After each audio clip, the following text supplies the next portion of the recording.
Hi, even as we do our marriages, endeavor to have the best marriages, you really have to understand that it takes such a long time to eventually come to a point where you can confidently say, I have what it takes to be able to handle my marriage or my wife or my husband. It takes a lot of investment.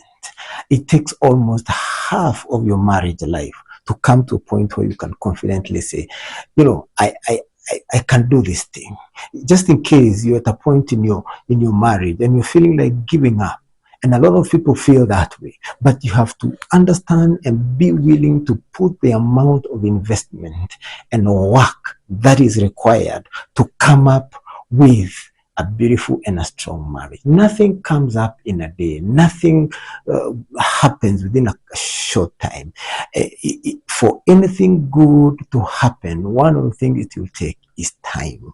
And you have to be prepared to put in the investment, the time, the endurance, the patience, the waiting, the faith, the forgiveness. You separate, you come back together, but at the back of your mind, you're prepared and you're willing to do whatever it takes to have a beautiful marriage. And you also have to understand, in this side of eternity, there's nothing like a perfect marriage, regardless of the amount of time and investment you put in your marriage. However long you live with someone, at the end of the day, there shall be nothing like a perfect spouse or a perfect marriage.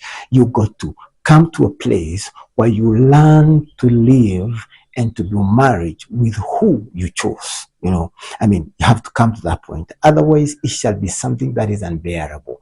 And just as you consider that the other person is not perfect, you also have to be aware you're not perfect either. The amount of effort it takes to love someone else, it's also the same amount of effort someone else takes to love you. And eventually, one of the strong advices I give couples is that, don't do this journey alone. It's hard. And there are people who've gone ahead of you, the experience, they have wealthy of wisdom and knowledge on how to do a successful marriage. So don't kill yourself, just the two of you in the house, fighting all the time, having conflict all the time, feeling like giving up. Run to someone and join yourself with someone who can walk with you in the journey. It is easier to learn from those who have gone ahead of you instead of just learning all by yourself. Learning from your mistakes is not the most effective way to learn. The most effective way to learn is to learn from those who already have the wisdom of what it takes to try and do what you're doing.